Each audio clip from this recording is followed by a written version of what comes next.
Bien le bonsoir, mortel. Je suis heureux de vous retrouver une nouvelle fois pour suivre la grande aventure d'Evryn. La dernière fois, nous avons vu le changement cybernétique de la nation, et aujourd'hui, nous allons voir un grand massacre. Je suis l'archiviste, et je suis heureux de vous conter la suite de la glorieuse histoire des Survivors.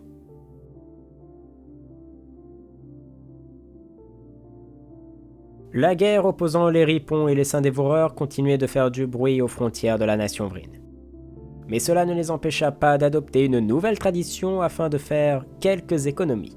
Cela va baisser l'entretien de la population, car les ingénieurs, et plus particulièrement les écolos, ont enfin trouvé le courage d'ouvrir leur gueule pour, je cite, « reconvertir les déchets métaboliques en composants chimiques assimilables ».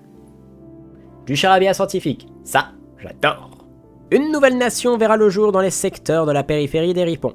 Ils ont dû les aider à s'élever à leur niveau technologique. En espérant qu'ils tiennent plus longtemps que ceux qui ont défié les Vryn. Les boules de fumée viendront informer d'un changement de nom de leurs différentes planètes. C'est bien, mais on s'en fiche pas un peu, non? Changeons-nous les idées en essayant de faire adopter une loi galactique afin d'augmenter l'importance des flottes pour les nations. Ensuite, mais lâchez l'affaire! C'est pas possible d'être aussi borné. Le premier orateur n'arrête pas de refuser chaque proposition qui ressemble de près ou de loin à une alliance et reviennent à chaque fois. Je veux bien que les Survivors soient l'espèce la plus puissante de la galaxie après l'Empire déchu, mais quand même ce n'est pas une raison de les vouloir comme alliés. Non? La guerre avança à son rythme et il faut avouer que les Ripons se débrouillent pas trop mal. Vient ensuite une situation intéressante. Les Vryn ont la possibilité de choisir leur première mégastructure leur apportant des bonus qui n'ont juste aucun sens. Les premières mégastructures étaient soit un centre scientifique afin d'avoir un savoir infini, ou alors une catapulte quantique permettant d'envoyer une flotte n'importe où dans la galaxie. C'est bizarrement le centre scientifique qui gagna, on se demande bien pourquoi. La nation fit ensuite la rencontre des maîtres du Suaire qui sont juste des fanatiques spiritualistes croyant en des dieux inexistants et étant à bord de leur caillou volant avec une sorte de déchirure dimensionnelle en leur sein. Plus fou que ça, Ah mais c'est pas possible. Oh, Bobby, relève-moi cette pop-up tout de suite. C'est pas ma faute si les boules de fumée n'arrêtent pas de parler, et puis c'est pour annoncer l'exécution de certains traîtres. Je m'en fous. Pas besoin de crier non plus. Reprenons. La décision de reconstruire l'anneau monde des Civrex fut lancée. Il servira mieux qu'en ruine, ça c'est sûr. Les prochaines élections arrivèrent, et encore une fois, le peuple veut le ministre de la Défense comme nouveau chef. Ils n'ont toujours pas compris qu'il va gâcher la paix que le premier orateur actuel a mis autant de temps à construire. Désolé le peuple, mais les élections vont encore être truquées. On ne va pas laisser un idiot monter à la place du chef de la nation des Survivors. Peuple Vryn, écoutez-moi. L'ancien gouvernement était corrompu jusqu'à l'os, et cela menaçait la stabilité de la galaxie. Le gouvernement a laissé les Saints Dévoreurs se développer, et cela aurait pu devenir une menace pour tout peuple de la galaxie. Et nos voisins les Ripons ont dû réagir à la place de ces faibles. Mais moi, premier orateur Konpok, va rétablir cette stabilité et montrer que la flotte du peuple Vryn n'est pas là pour faire joli.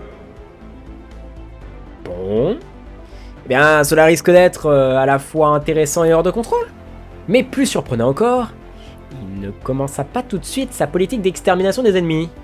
Il préférera augmenter la production de nourriture et le commerce de la nation. Et il continua de maintenir une bonne relation avec les extraterrestres en les écoutant dire qu'ils ont arrêté d'exécuter un hérétique. C'est pas possible, il va quand même pas faire comme tous les politiciens et dire de la merde. Cela n'aurait aucun sens.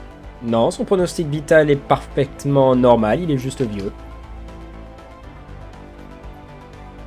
Il continua de s'apporter les faveurs du peuple en colonisant un monde afin de combler le manque de minéraux. Suite à quoi il nomma un nouveau gouverneur dans un nouveau district afin de l'aider à stabiliser la nation. Enfin, il proposa à la communauté galactique que la nation des Survivors ait une place permanente au conseil. Je sais pas pourquoi, j'avais le maigre espoir qu'il ne soit pas celui qu'il montrait être au départ. Bon, Bobby, j'ai perdu mon pari, t'as gagné.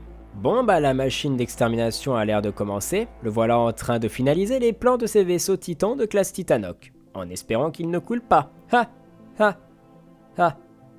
Et évidemment, il refait l'arsenal de la plateforme de défense qui tire des missiles pour encore plus de missiles. À croire que c'est la guerre à côté qui le stimule à ce point. Bon, Eh bien, au moins il ne peut rien arriver de pire. Vous devriez regarder, monsieur. Comment ça? Ah! Bon bah, cette rébellion va grandement profiter au premier orateur, qui ne perdit pas une seule seconde et envoya une de ses flottes anéantir cette stupide révolution.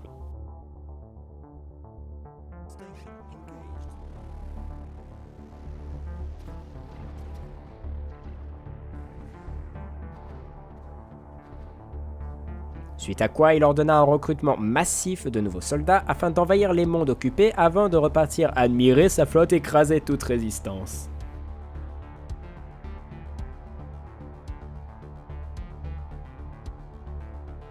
Et évidemment, les autres espèces observent le tout avec attention. Comme ça, ils savent qu'il ne faut pas aller chercher les brines.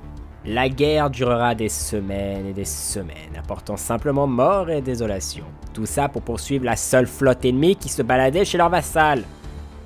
Et au bout de plusieurs jours, ils réussissent à l'attraper. Je ne donne pas cher de leur peau.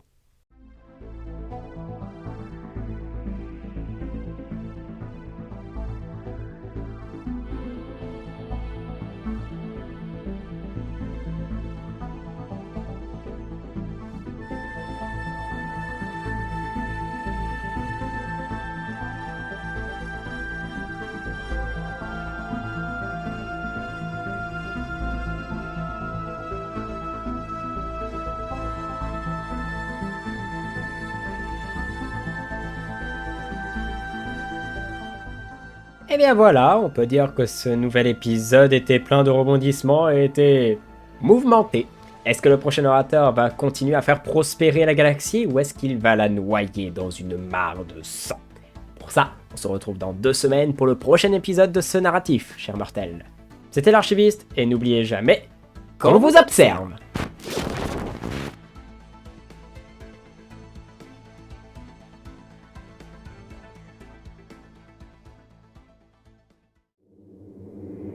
Tu fais de l'excellent boulot, archiviste. Continue comme ça.